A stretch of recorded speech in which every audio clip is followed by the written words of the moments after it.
L'ex-Eurythmics Dave Stewart était à Montréal il y a une couple de semaines pour faire de la promotion. J'en ai profité pour lui parler de ses disques préférés. Do you think we could have an affair? Maybe your heart is made of stone. Maybe I'm just too blind to see. Welcome to the Cimetie des CD, Dave Stewart. You're our most famous star so far. And you're here to talk about the music that influenced you. You're still very much in touch with what's happening, I guess. You don't seem like a guy isolated in his own world. And no, I very much mixed with a lot of the young bands from England, and I know a lot of musicians all over America. Most of them, some of them record at your studio, the church. That's why you... Another thing is having the church studio, there's always bands recording there, new bands, you know, bands that have their first album, and I'll be in and out the studio. And it could be anything from Jesus and Mary Chain to Prefab Sprout to whoever, you know. And then, of course, with having my own record label, I have lots of young bands signed to that, and I'm always hearing demos all the time. I think it's a much better, you know, philosophy than being isolated. You know, sometimes they're out of touch. The first album you picked is Never Mind the Bollocks. Here's the Sex Pistols. Well, I would have picked it certainly, probably for the color.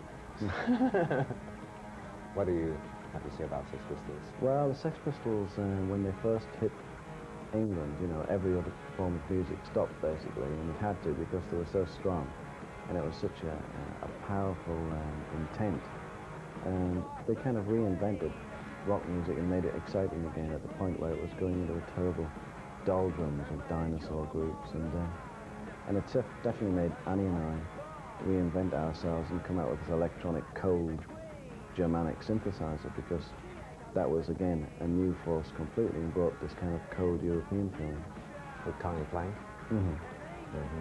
And they changed in what sense? Because they didn't know really how to play their instruments. Well, Steve Jones knew how to play the guitar all right.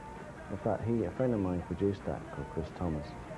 And, you know, basically Steve Jones played the guitars and then he tracked the bass. And but, you know, the album sounds fantastic sonically, and the lyrics are great. John Lydon's always been a brilliant lyric writer. And it's a quintessential album for your collection, really. To bring on desert islands, yes. Certainly. And would you say that your next pick is maybe an equivalent to the importance of the Sex Pistols album, Nirvana's Nevermind? Yeah, well, in a similar way, Nirvana, you know, did the same thing for rock music when all of a sudden people were lost at the end of the 80s of like what the hell was going on. In Seattle, Kurt Cobain had this strange way of putting chords together and writing really in-depth lyrics about, you know, his own soul, basically, and his alienation from the world. And in the same way, it had the same impact. And again, you know, that as soon as I heard that album, my whole focus went that way for a while. It helped North America's music a lot, the new bands. Well, it changed the face of totally music, Totally. It did the same in England as well? Or? Yeah. Because it seemed that in England, the alternative bands or new bands are, you know, nothing really has been happening in the past 5 years. Well, it has been happening in England. It's just, you know, it always goes backwards and forwards across the Atlantic Ocean, you know, and they get this real sort of like patriotic thing where, no, America's really happening now, Seattle, all these bands. Of course, it never goes away in England. It's not its turn until it comes back again, you know. It is coming back right now with Oasis and Elastica. It's amazing that they're leaving out a band called Blur, though. I mean, because Blur really were right amongst all of those. We're going to talk about Blur a little bit later on. And a word maybe on Kurt Cobain's suicide? Well, same as everybody else. I just think it's really sad. Had so much more music I probably would have loved to listen to. Okay, on regarde un peu de Nirvana.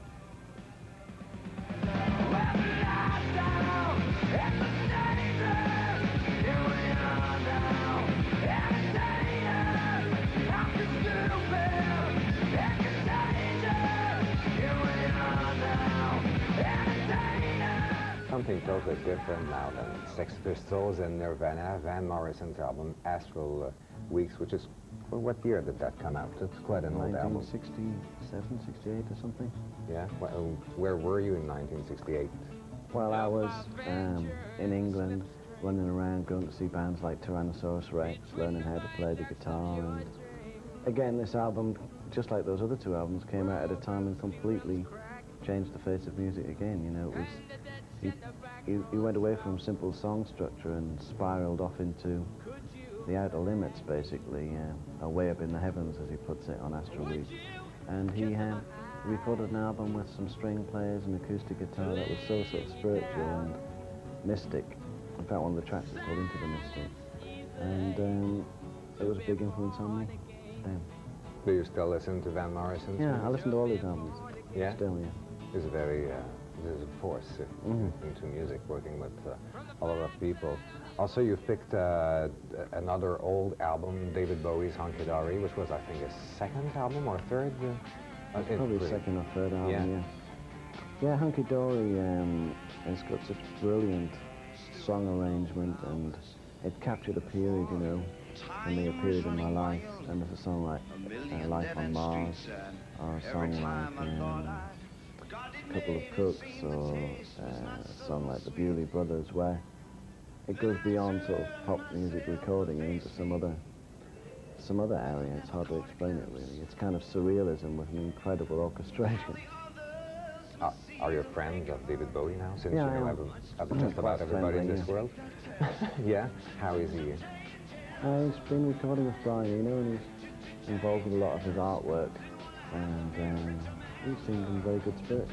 It's too bad that his last couple of albums didn't, you know, were popular, because it was Yeah, great. but if you're always experimenting, you have to expect that things like that will happen.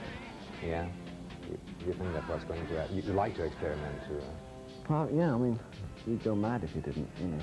If you just, you know, there's some bands that just play the same thing over and over again and repeat a formula, and you meet them, you know, 15 years later, and they're out of their mind with boredom. Yeah. You certainly have changed, because your music is very different than what you did with Eurythmics. Well, it's still, you can still feel it, but it's different. You were mentioning before London band Blur. Yeah. They won 4 Brits, I guess, this year. I wasn't sure about that, but I think again, you know, Blur are a really truly English band, and Damon, the lead singer, writes those lyrics not too dissimilar in the way to Terry Hall, that have an English kind of eccentricity, and it captures the essence of living in England. And in a way, he captures the essence of living in England now in a way that the Sex Pistols did then. And too bad they're not popular in North America. Yeah, but they're absolutely... Because we kind of connect... I don't know. I think it's more to do with the industry than the band. I think Blur, they're absolutely massive in England, and it's just a matter of time. Probably because the song constructions are amazing. On the last album, Part Life, each song is different on the album. And did you like their first 2 as well? Yeah. Yeah. I think you can see the sort of progression as the albums go on. It's really a must. On garde un peu peur.